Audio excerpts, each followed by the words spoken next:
record, you know, for a while. So maybe this is it. Okay. Yeah, finish. We're running.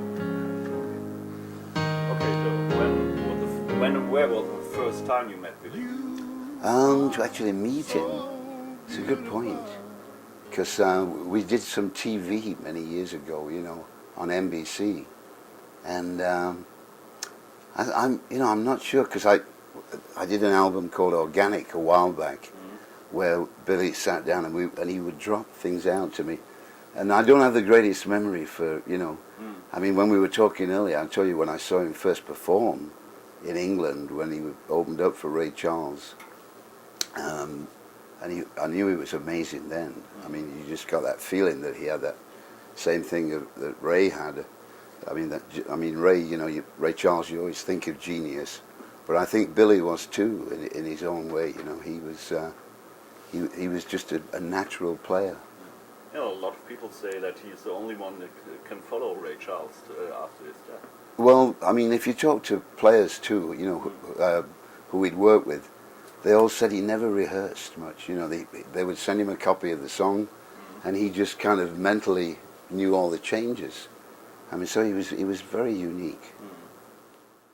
Can you still tell us the story behind the song "You Are So Beautiful"? How it reached you? Yeah, well, that's why I was always so grateful for that tune, because it was about 1974, and I was like pretty crashed out in England. I'd fallen out with a girlfriend, and I was very depressed, and I didn't want to even make any music. And Jim Price, who was a trumpet player who worked with me in Mad Dog's an Englishman, he showed up at this little flat in Shepherd's Bush and said, "Joe, you don't want to record?" And I said, no, there's nothing interests me. And he said, "I got a song here that I think you'll really like." And he played me "You Are So Beautiful," and it was like it sparked me up enough to get up. You know, I came back to the States, and we recorded an album called "I Can Stand a Little Rain." And that tune became the big hit off the album. Yeah. In your eyes, what kind of man was Billy? In your eyes? Yeah, I mean, you know, because he was a brother to me, Billy. You know, I mean, when we used to meet, I mean, I saw him kind of go through the long, you know, that when he used to have a huge afro, you know. So I saw him in many different mental states, and I remember one time seeing him in New York, which was I think in the mid-80s, which was rather sad in one way, that I could see he was starting taking crack, you know, and big time, amphetamine.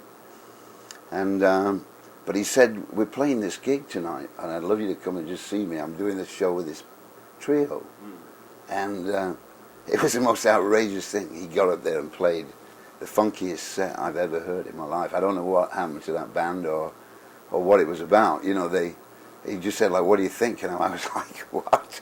You know, it was just so, I mean, you know, so Billy. I mean, he was, I mean, if you listen to how many records he made, you know, those things like "Will It Go Round in Circles," and, you know, I mean, it's still always there, isn't it? That gospel kind of thump he used to have. Amazing. Yeah, a lot of people say about him that he was a very religious man. Huh? You know, because that part of the black world, he's a very insulated. You know, I went to I was asked to perform at his funeral, and when I went down there, you know, in Glenwood, which is where Ray Charles lived too, you kind of feel that it's a very insulated world. You know, that you're kind of looking through the glass. You know what I mean? Yeah. So I never really knew him on that personal level, but you know, I always knew him as a friend, as a musician. You know? Okay. Do you recall any funny story with him together?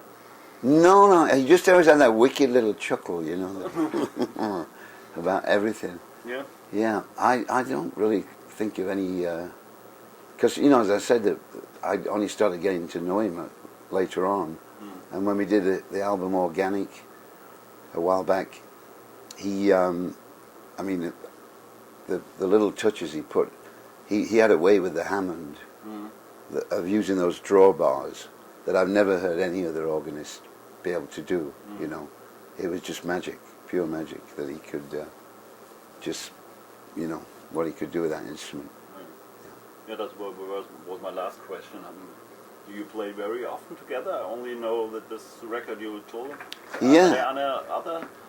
You know, it was strange. There's a film out of Patti LaBelle and myself, you know, in I think in New York at the Apollo, and Billy was playing that day, you know, on the organ, and I remember I got all screwed up because, you know, it's a very strange song to do in that 3/4 feel, you know, when it's really slow, you know, but God, you know, again, when you play with someone with that kind of presence, you really feel something.